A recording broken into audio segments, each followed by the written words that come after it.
Road Warrior family, what's up? Most people don't know what a lead car actually does. Now, if it wasn't for a lead car, the truck wouldn't know where to go. So lead car is very important. In today's video, I'm gonna break down everything you need to know before you take your first run as a lead car. Let's get into it. So before you get behind the wheel, you need to know what a lead car does. A lead car is basically the sergeant of the convoy, right? Or for simpler terms, it's the leader. They know where they're going, what the curfews are, they know how they're gonna get there, they know where the fuel stops are. They're in communication with all of this. They are the brains of the operation. The truck driver drives the truck, the lead car is up there basically telling the truck driver how to drive the truck, where to drive the truck to. With that being said, I'm gonna give y'all a funny story time about my first time leading something. And it was actually something that was very valuable. We didn't have no mishaps. However, I may or may not have overcompensated, right? As you will. And I may or may not have almost missed a turn because when you're going through big cities like Dallas, Fort Worth, or Salt Lake City, Utah, and there's all these interchanges and you gotta do frontage roads and stay left and stay right and try to do everything. It's a little tough. It's a little tough. You're looking at an iPad trying to figure out everything. You're still also trying to maintain your distance from the truck. Like, it is literally like so much going on in so short time. And if you've ever been in where time kind of slows down, you'll have a lot of those moments on the road doing this. And it's very weird to try to explain. You have to have known what I'm talking about in order to understand it. Like, most people, when they get into a life or death situation, time kind of slows down, or you're just more reactive. Time doesn't actually slow down, because if that was the case, we would all be able to stop time, figure out our life problems, and then like solve them overnight. That ain't happening. But you get what I'm saying. So now back to what a lead car does, the responsibilities of it. So from a safety aspect, the lead car is basically, they know the dimensions of the load, whether it's wide, tall, long, or all three. So they are making sure that while they are driving about half a mile to a mile in front of the actual load, you're looking at the shoulders, you're looking at other traffic, you're looking at on-ramp, seeing how many people are merging behind you. You're trying to communicate all that to the truck driver itself. And then in turn, if you see somebody merging on, okay, that's an 18 coming on, he's gonna be going slow at first, right? So then I'm gonna communicate to my truck driver, hey, you'll have an 18 merging onto the highway in front of you, which that at the same time I'm communicating to the chase car, which if you haven't seen that video, make sure that you go back and watch what a chase car video is. The chase car is gonna go ahead and grab lane 1, lane 2, lane 3, however wide the highway is. Everything starts from 1 over to however many lanes there are. So the most inner left lane is number 1, all the way to, you know, in some parts of LA, you got 6 or 7 lanes wide, going all the same direction. Basically, you're communicating with everybody, making sure that that load doesn't have to slam on its brakes, doesn't hit anything, and just make sure that it's getting to its destination safely. Now, again, with your spacing, I would say anywhere between half a mile to a mile out, because you want enough time for the chase car to be able to respond and get whatever he needs to grab, as well as the truck driver. But you also don't want to be too far out to where your radio cannot be heard, because that defeats the whole purpose. And sometimes when you're in stop and go traffic in LA or in these back roads of Texas, you don't want to be too far out, because you might have to get out and, you know, hold your stop slow paddle to like direct traffic and stuff. So it's just knowing where to be and when to be there. And it will just come with time. The more you do it, the more reps you get. Obviously, the more practice you have, the more you will be in it.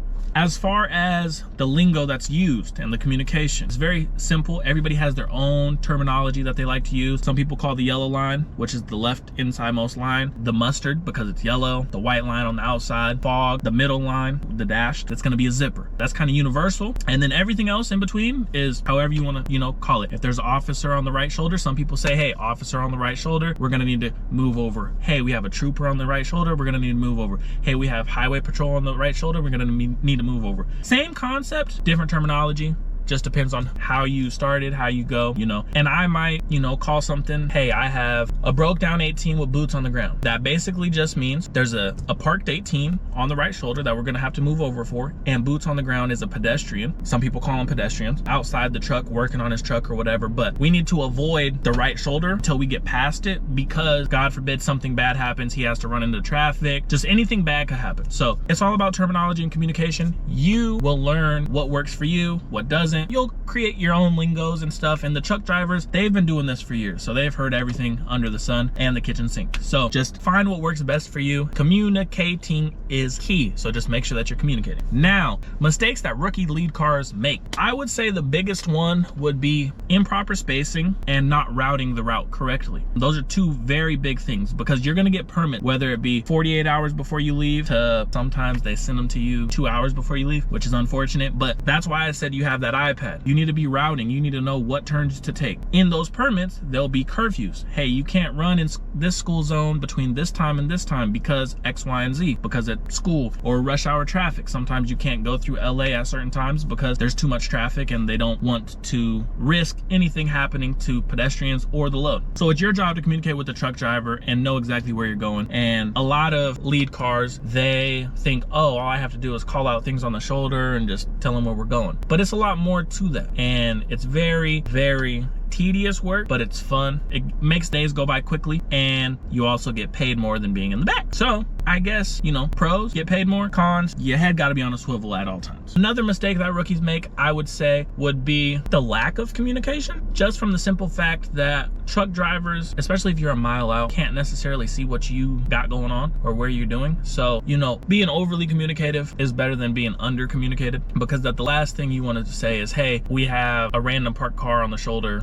He's about 3 feet off. And then the truck driver gets up to him, and there's also 8 people outside the car working on it, a foot off from the shoulder. You only said, hey, we have a parked car. So maybe that's not as important for him to know, because, okay, he knows that I have a 1.5 foot gap on that right side, so I don't even need to move over because there's so much traffic, or whatever the case is. He's thinking himself. Now, you need to be proactive and just communicate everything. Hey, we have 8 people outside trying to fix this tire. We're gonna need to go ahead and get over to one. I know it sounds tedious, but you'd rather overcompensate than undercompensate and get fired or never be able to do this again. You get what I'm saying? Okay, now what makes a good lead car stand out? I've done several runs as a lead car. I'm not the best. I'm not gonna sit here and claim that I'm the best. My mother, she is one of the best. You know, I always shout her out because she gave me this whole opportunity, and she does this as well. Her main position that she always does on runs is leading it. And basically what I've seen with her is she's very proactive. She talks to the drivers outside the truck. They have pre-trip meetings every day. Where do you want to stop? How many miles is it? My mom is very proactive, and she's like a chameleon in that sense. So I would say a good lead car is just anybody who can be a chameleon, can deal with some truck drivers who are grumpy, mean, nice, whatever it is. If you could just play your role, communicate with them, figure out what they like, what they don't like, and just roll with it, every single truck driver will like you, because you're molding or blending in to like how they like it, how they like things called. Some people like a lot of chatter, some people want silence, some people only want you to call things if it really matters. If it doesn't matter, don't call it. All those things come with practice, repetition, and patience, and communicating. So as long as you're communicating,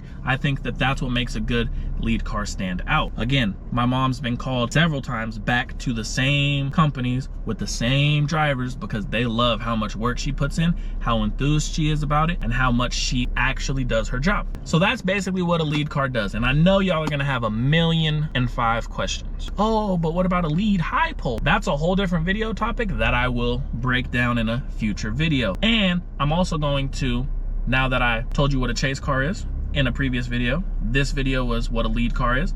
Now I'm going to break down in a different video the price differences, the pros and the cons of both, and what it means to be both, and what I genuinely like doing better. With that being said, if you have any questions about what a lead car does that I didn't go over in this video, make sure you comment down below, and I will try to answer all the questions. Again, I may be busy, so I might wait until an off day, which would be like a Saturday or Sunday, to reply to everybody's comment. And whether it's a hateful comment, respectful comment, informational comment, or a question, I will try to respond. I'm not gonna meet negativity with negativity, but I will address, listen. I love constructive criticism, so if I'm doing something wrong, let me know. Put it however you wanna put it, and I'll take it however I wanna take it, and we can grow. I'm all about communicating. As you can tell just by this video, communication is key, and I'm very keen on that. So yeah, make sure y'all like, comment, subscribe, stay tuned for the next video. And again, the ebook will be coming out November 1st, around that time, right in time for the new year. I'm gonna try to make sure that everybody who's part of the Road Warrior family who wants to get into this, 2026 is our year. We're gonna take over, we're gonna do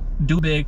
I want hundreds and hundreds of y'all to get certified in your state, whether it's weekly, you know, in-state runs so that you could go home to your wife and kids every night, or if you want to go cross country because you don't have nothing going on and you want to be at home, put all your stuff in storage, not pay for rent, just stay out of hotels, we could do that too. The goal is to make Road Warrior family worldwide. Let's start with the US. Make sure you like, comment, subscribe. I'll see y'all in the next video.